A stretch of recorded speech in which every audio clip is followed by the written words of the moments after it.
Hello students, video शुरू करने से पहले प्लीज चैनल को लाइक, शेयर और सब्सक्राइब जरूर करें। एक इम्पॉर्टेंट इन्फॉर्मेशन, अगर आपको इस वीडियो के नोट्स चाहिए तो डिस्क्रिप्शन बॉक्स में दिया गया डाउनलोड लिंक चेक करें। Thank you. चलिए शुरू करते हैं। इस वीडियो में हम पढ़ेंगे MSO2 research methodologies and methods के प्रीवियस ईयर और most important questions with answers. ये क्वेश्चंस आपके एग्जाम के लिए बहुत इम्पॉर्टेंट है। अगर आपने ये अच्छे से कर लिए तो एग्जाम निकलना पक्का है। Let's begin. Question 1, what is the importance of theory in the discipline of sociology? Discuss. Question explanation. इस क्वेश्चन में हमें यह समझाना है कि सोशियोलॉजी में थियरी का क्या रोल और इम्पोर्टेंस है। हमें बताना है कि थियरी कैसे सोशियोलॉजिस्ट को समझने, एनालाइज करने और एक्सप्लेन करने में मदद करती है। साथ ही ये भी डिस्कस करना है कि थियरी का सोशियोलॉजी के डेवलपमेंट और रिसर्च में क्या योगदान है। आंसर। इंट्रोडक्शन। थियरी किसी भी साइंस की बैकबोन होती है और सोशियोलॉजी भी इससे अलग नहीं है। सोशियोलॉजी में थियरी सोशल रियलिटी को समझने और एक्सप्लेन करने के लिए एक फ्रेमवर्क देती है। थिंकर्स जैसे August Comte, Emile Durkheim, Karl Marx और मैक्स वेबर ने थियरी की इंपॉर्टेंस पर बहुत जोर दिया था। थियरीज हेल्प करती हैं हमें समझने में कि सोसाइटी कैसे काम करती है, लोगों का बिहेवियर कैसे शेप होता है और इंस्टीट्यूशंस का क्या रोल होता है। Main body. 1. थियरी का मतलब सोशियोलॉजी में थियरी एक ऐसी आइडियाज की सेट होती है जो सोसाइटी के बिहेवियर को समझने में हेल्प करती है। यह एब्स्ट्रैक्ट कॉन्सेप्ट्स और रियल लाइफ ऑब्जर्वेशंस के बीच कनेक्शन बनाती है। जैसे डर्कहाइम की सुसाइड थियरी ने दिखाया कि सोशल इंटीग्रेशन और रेगुलेशन इंडिविजुअल के एक्शन को कैसे अफेक्ट करते हैं। 2. थियरी की इंपॉर्टेंस और फंक्शंस। ए. सोशल फिनोमिना का एक्सप्लेनेशन। थियरीज बताती हैं कि लोग ऐसा क्यों करते हैं और सोशल बिहेवियर के पीछे का मैकेनिज्म क्या है। मार्क्स की कॉन्फ्लिक्ट थियरी क्लास स्ट्रगल के थ्रू इनइक्वालिटी समझाती है, जबकि फंक्शनलिस्ट थियरी सोसाइटी के बैलेंस और हार्मनी को एक्सप्लेन करती है। बी. रिसर्च को गाइड करना। थियरीज रिसर्च के लिए फ्रेमवर्क प्रोवाइड करती है। ये बताती हैं क्या स्टडी करना है, कैसे करना है और डाटा को कैसे इंटरप्रेट करना है। जैसे वेबर की social action theory qualitative research को गाइड करती है। सी. नॉलेज का इंटीग्रेशन। थियरीज अलग अलग फैक्ट्स को एक कोहेरेंट नॉलेज सिस्टम में जोड़ती है। इससे सोशियोलॉजी एक ऑर्गेनाइज्ड और साइंटिफिक सब्जेक्ट बनता है। डी. प्रिडिक्शन और policy making. Theories social change के आउटकम्स को प्रिडिक्ट करने और पॉलिसी मेकिंग में हेल्प करती है। जैसे मॉडर्नाइजेशन थियरी डेवलपिंग कंट्रीज के ट्रांसफॉर्मेशन को समझाती है। 3. थियरी और रिसर्च का रिश्ता। थियरी और रिसर्च एक दूसरे पर डिपेंडेंट है।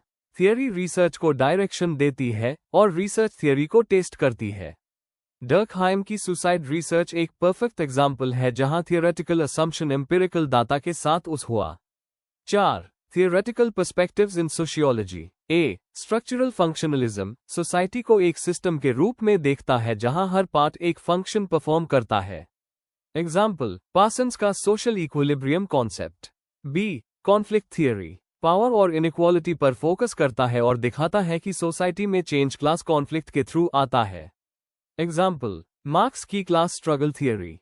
सी. Symbolic interactionism micro level interactions और उनके मीनिंग्स पर ध्यान देता है। एग्जाम्पल, गॉफमान का ड्रामेटर्जिकल थियरी। हर थियरी एक अलग लेंस प्रोवाइड करती है जिससे हम सोसाइटी को डीपली समझ सकते हैं। कंक्लूजन। थियरी सोशियोलॉजी की फाउंडेशन है। ये हमें सोसाइटी को समझने, रिसर्च करने और सोशल प्रॉब्लम सॉल्व करने में मदद करती है। अगर थियरी ना हो तो सोशियोलॉजी एक डायरेक्शनलेस सब्जेक्ट बन जाए। इसीलिए थियरी की इंपॉर्टेंस इसमें है कि ये हमें नॉलेज क्रिएट करने और सोशल चेंज लाने में मदद करती है। If you need the notes of this video, there is a download link in the description box. Be sure to check it out. Thank you. Question 2, discuss the critics against functional theories. Question explanation. इस question में हमें functionalist theory के खिलाफ दिए गए में criticisms explain करने हैं। मतलब, ये बताना है कि फंक्शनलिज्म अप्रोच में क्या कमियां हैं, जैसे कि उसका सोशल चेंज और कॉन्फ्लिक्ट पर कम ध्यान और उसका कंजर्वेटिव नेचर।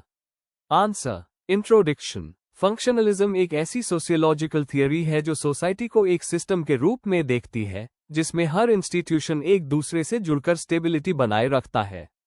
इस थियरी को एमिल डर्कहाइम, टैलकट पार्सन्स और रॉबर्ट मर्टन ने डेवलप किया।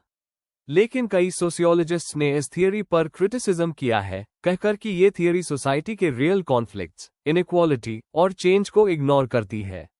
आइए इन क्रिटिसिज्म्स को डिटेल में समझते हैं। Main body. 1. सोशल ऑर्डर पर ज्यादा फोकस।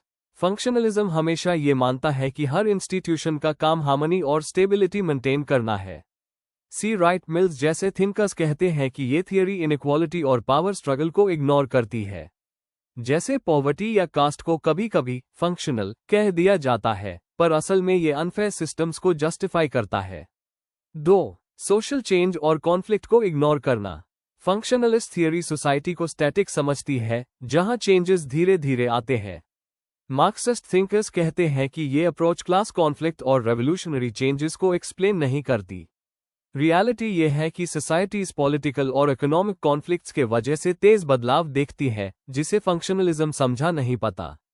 3. टेलियोलॉजिकल या पर्पस बेस्ड सोच। फंक्शनलिज्म अक्सर इंस्टीट्यूशंस को उनके फंक्शन के बेस पर जस्टिफाई करता है, जैसे family is there to socialise children. Critics कहते हैं ये सर्कुलर रीजनिंग है, क्योंकि ये बताता नहीं कि वो इंस्टीट्यूशन बना कैसे।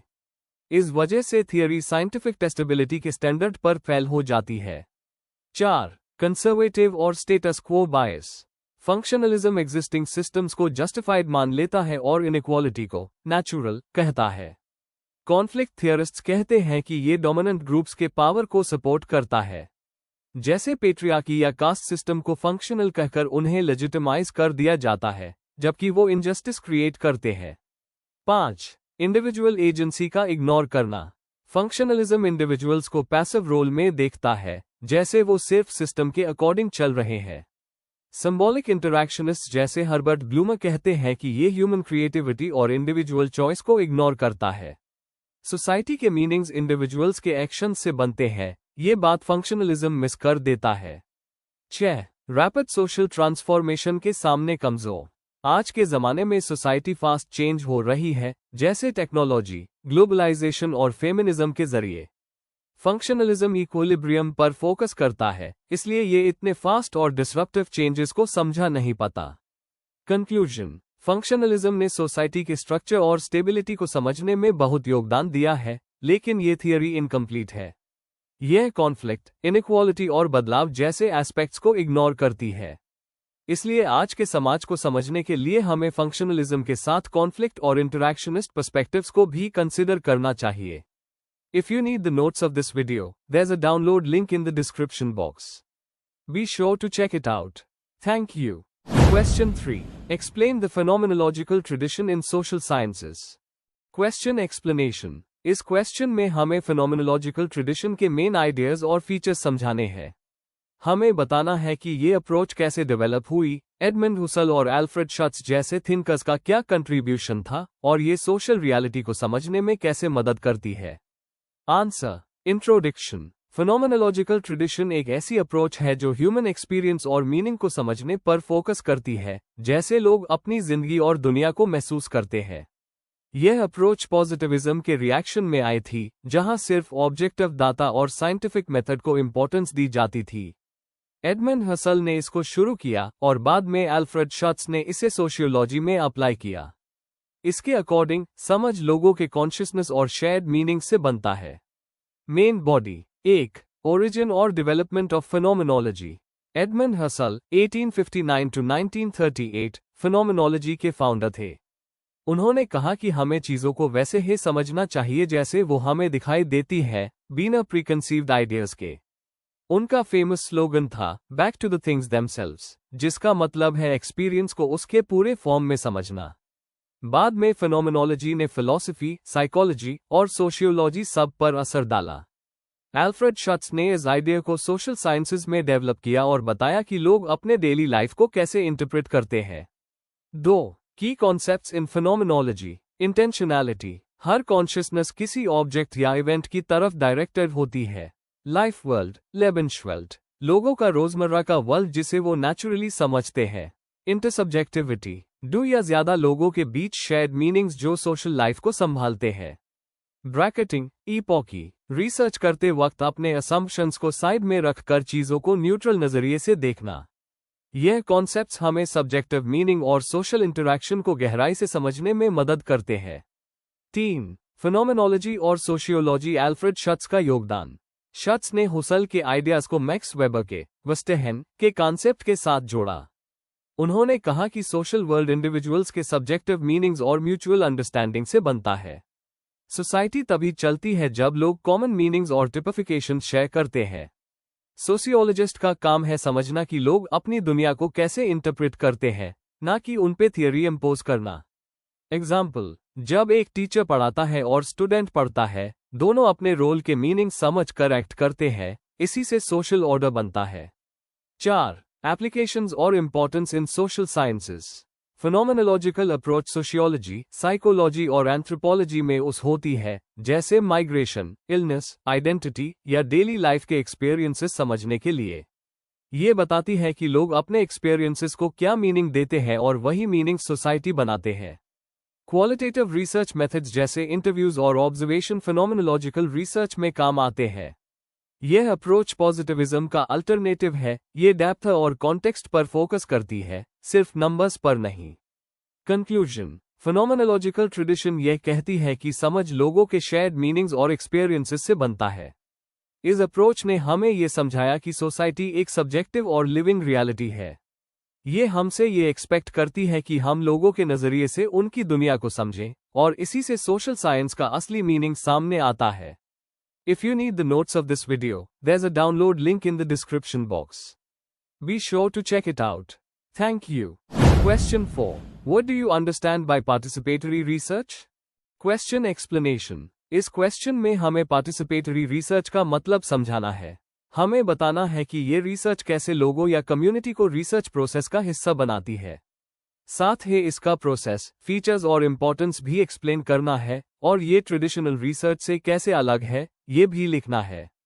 आंसर। इंट्रोडक्शन। पार्टिसिपेटरी रिसर्च एक ऐसी रिसर्च अप्रोच है जिसमें लोग या कम्युनिटी खुद एक्टिवली रिसर्च प्रोसेस में हिस्सा लेते हैं।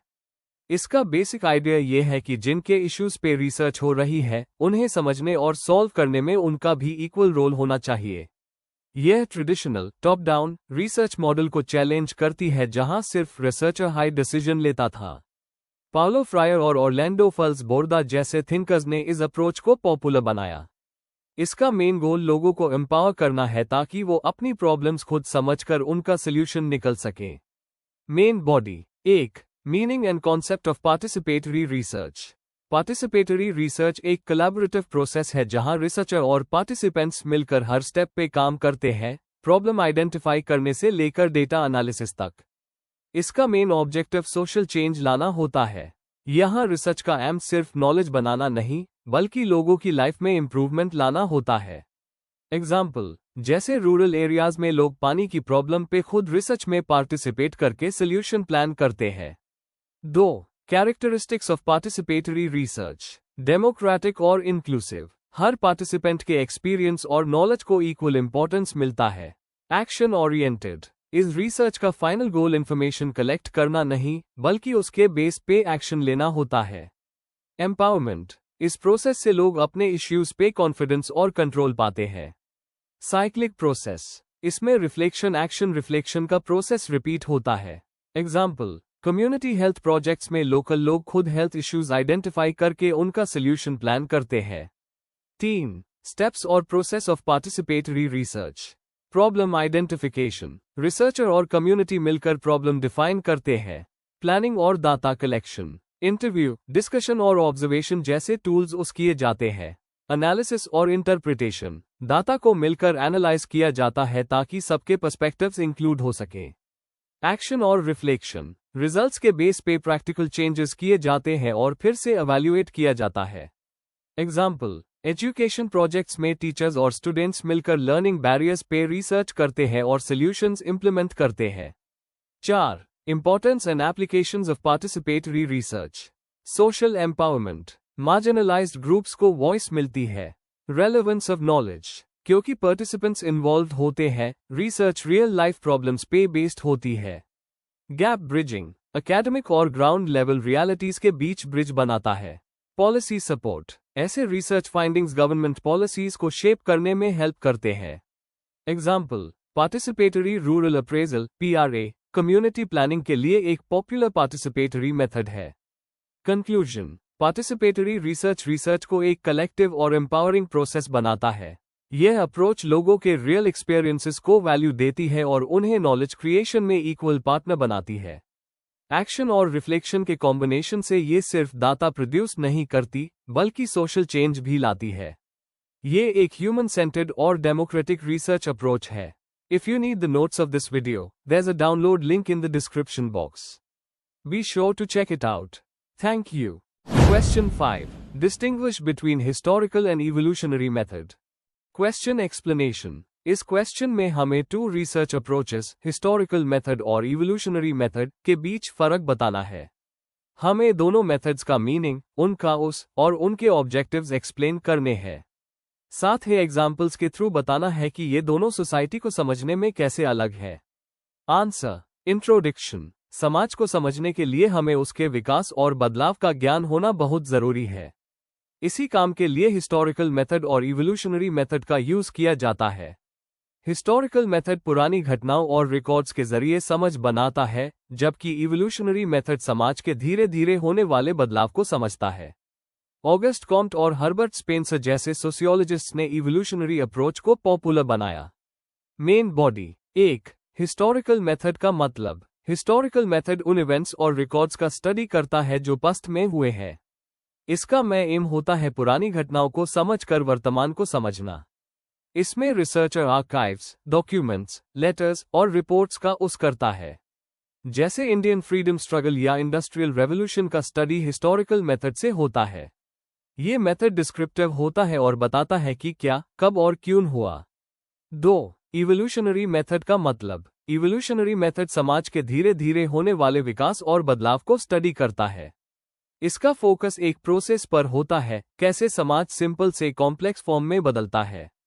हर्बर्ट स्पेंसर और डर्कहाइम जैसे सोशियोलॉजिस्ट्स ने कहा कि सोसाइटी एक लिविंग ऑर्गेनिज्म की तरह इवॉल्व होती है। एग्जाम्पल: परिवार के सिस्टम का बदलाव, जॉइंट फैमिली से न्यूक्लियर फैमिली तक। ये मेथड पैटर्न ऑफ ग्रोथ और एडेप्टेशन को समझाता है।